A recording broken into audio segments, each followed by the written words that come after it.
ಕಲಬುರಗಿ ತಾಲೂಕಿನಲ್ಲಿ ಅಪಘಾತಕ್ಕೀಡಾದ ವಿದ್ಯಾರ್ಥಿನಿಗೆ ಕಲಬುರಗಿ ಜಿಲ್ಲಾಡಳಿತದ ವತಿಯಿಂದ ನೆರವು ನೀಡಬೇಕು ಎಂದು ಗಾಣಿಗ ಸಮಾಜದ ಯುವ ಸೇವಾ ಸಂಘದ ಸುರೇಶ್ ಪಾಟೀಲ್ ನೇದಲಗಿ ಜಿಲ್ಲಾಡಳಿತಕ್ಕೆ ಮನವಿ ಮಾಡಿದರು.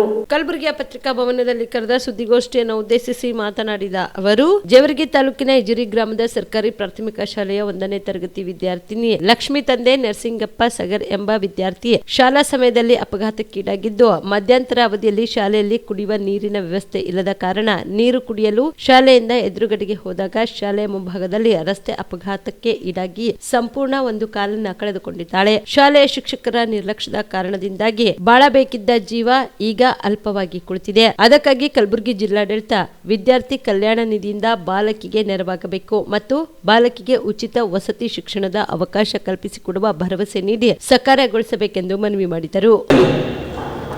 1ನೇ ತರಗತಿಯ ವಿದ್ಯಾರ್ಥಿನಿ ಲಕ್ಷ್ಮಿ ನರಸಿಂಗಪ್ಪ ಅಪಘಾತಕ್ಕೀಡಾಗ್ತಾರೆ. ಅಪಘಾತಕ್ಕೀಡಾಗಿ ಸಂಪೂರ್ಣ ಒಂದು ಕಾಲನ್ನು ತಗೊಂಡು ಇನ್ನೂ ಬೆಳಬೇಕಾಗಿದ್ದಂಥ ಒಂದು ಬಾಲಕಿ ಅಲ್ಪವಾಗಿ ಕುಂತಿದ್ದಾಳೆ.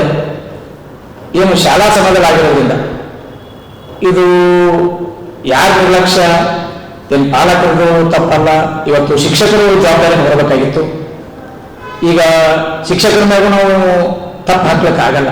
ಯಾಕಾಗಲ್ಲ ಅಂದ್ರೆ ಅವರು ಉದ್ದೇಶಪೂರ್ವಕ ಯಾರಿಗೂ ಉದ್ದೇಶಪೂರ್ವಕ ಆಗಿರಲ್ಲ.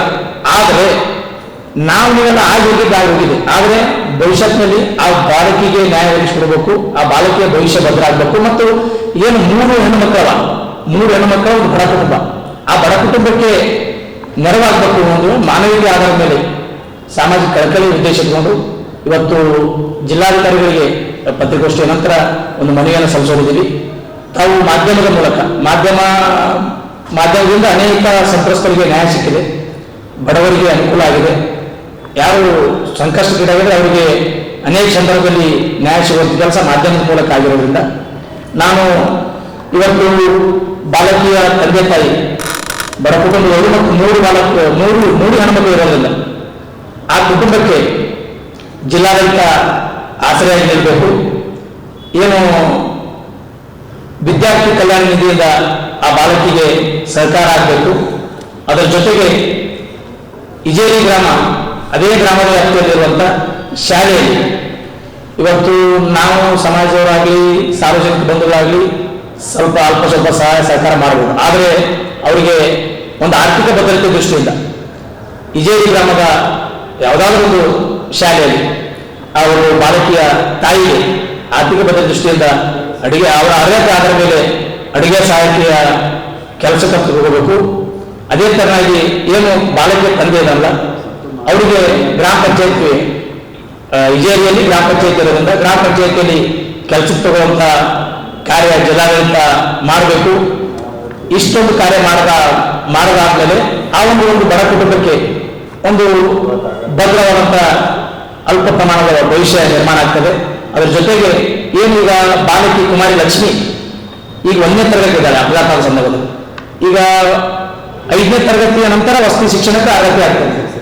5ನೇ ತರಗತಿಯ ನಂತರ ಆ ಬಾಲಕಿಯ ಸಂಪೂರ್ಣ ಉಚಿತ ವಸತಿ ಶಿಕ್ಷಣದ ವ್ಯವಸ್ಥೆಯನ್ನು ಜಿಲ್ಲಾಡಳಿತ ಮಾಡುವ ನಿಟ್ಟಿನಲ್ಲಿ ಇನ್ನೂ ಈಗ 1ನೇ ತರಗತಿ ಇರೋದ್ರಿಂದ 5ನೇ ತರಗತಿ ಬಂದ ನಂತರ ಆ ಒಂದು ಭರವಸೆಯನ್ನು ನೀಡುವ ಕೆಲಸ ಆಗಬೇಕು ಮತ್ತು ಭರವಸೆಯನ್ನು ಸಾಕಾರಗೊಳಿಸುವ ಕಾರ್ಯ ಆಗಬೇಕು. ಇಷ್ಟೇ ಮಾನವೀಯತೆಯ ಆಧಾರದ ಮೇಲೆ ಇವತ್ತೊಂದು ಬಡ ಕುಟುಂಬ ಸಂಕಷ್ಟಕ್ಕೀಡಾಗಿದೆ. 3 ಹೆಣ್ಮಕ್ಳು ಇರೋದ್ರಿಂದ ಅವರ ಲಾಲನೆ ಪಾಲನೆ ಮಾಡೋದೇ ಒಂದು ದುರದೃಷ್ಟವಾದಂಥ ಕೆಲಸ. ಅಂಥ ಸಂದರ್ಭದಲ್ಲಿ ಸಾರ್ವಜನಿಕವಾಗಿ ಮತ್ತು ಜಿಲ್ಲಾಡಳಿತ ಇದಕ್ಕೆ ಪೂರಕವಾಗಿ ಸ್ಪಂದಿಸಿ ಆ ಒಂದು ಬಡ ಕುಟುಂಬಕ್ಕೆ ಸಂತ್ರಸ್ತ ಬಾಲಕಿಗೆ ಭವಿಷ್ಯತ್ತಿನ ಅನುಕೂಲಕ್ಕಾಗಿ ಅನುಕೂಲ ಮಾಡಿಕೊಡ್ಬೇಕಂತೇಳಿ ನಾವು ಬಹಳ ವಿನಮ್ರವಾಗಿ ಮನವಿಯನ್ನು ಮಾಡ್ತಾ ಇದ್ದೀವಿ. ನಾವು ಅನೇಕ ಘಟನೆಗಳನ್ನು ನೋಡಿದ್ದೀವಿ. ಅನೇಕ ಅಂಗವಿಕಲರು ಅನೇಕ ಸಾಧನೆಗಳನ್ನು ಮಾಡಿದ್ದಾರೆ. ಅಂಥ ಸಾಲಿನಲ್ಲಿ ನಮ್ಮ ಬಾಲಕಿನೂ ಬರಲಿ. ಆ ಬಾಲಕಿ ಆ ಸಾಲಿನಲ್ಲಿ ಬರಬೇಕಾದಾಗ ಅವರ ಭದ್ರ ಭವಿಷ್ಯವನ್ನು ನಾವು ನಿರ್ಮಾಣ ಮಾಡಬೇಕಾಗ್ತದೆ. ಆ ಭದ್ರ ಭವಿಷ್ಯ ಕಾಮರೆಡ್ಡಿ ಆರ್ಥೋ ಮತ್ತು ಟ್ರಾಮಾ ಕೇರ್ ಆಸ್ಪತ್ರೆ ಕಲಬುರಗಿ. Doctor S B. ಕಾಮರೆಡ್ಡಿ ಹಾಗೂ ಡಾಕ್ಟರ್ ಪ್ರತಿಮಾ ಎಸ್. ಕಾಮರೆಡ್ಡಿ ಸಾರಥ್ಯದಲ್ಲಿ ಕಳೆದ 11 ವರ್ಷಗಳಿಂದ ಸಾವಿರಾರು ರೋಗಿಗಳಿಗೆ ದಿನದ 24 ಗಂಟೆ ತುರ್ತು ಸೇವೆ ನೀಡಿದ ಶ್ರೇಯಸ್ಸು.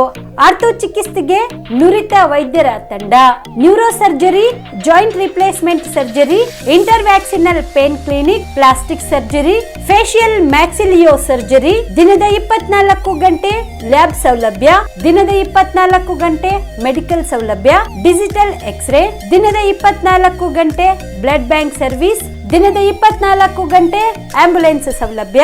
ಹೆಚ್ಚಿನ ಮಾಹಿತಿಗಾಗಿ ಸಂಪರ್ಕಿಸಿ ಸರ್ಕಾರಿ ಐಟಿಐ ಕಾಲೇಜು ಮುಂಭಾಗ, ಕಾಮರೆಡ್ಡಿ ಆರ್ಥೋ ಮತ್ತು ಟ್ರಾಮಾ ಕೇರ್ ಆಸ್ಪತ್ರೆ ಕಲಬುರಗಿ. Phone number 084722566163.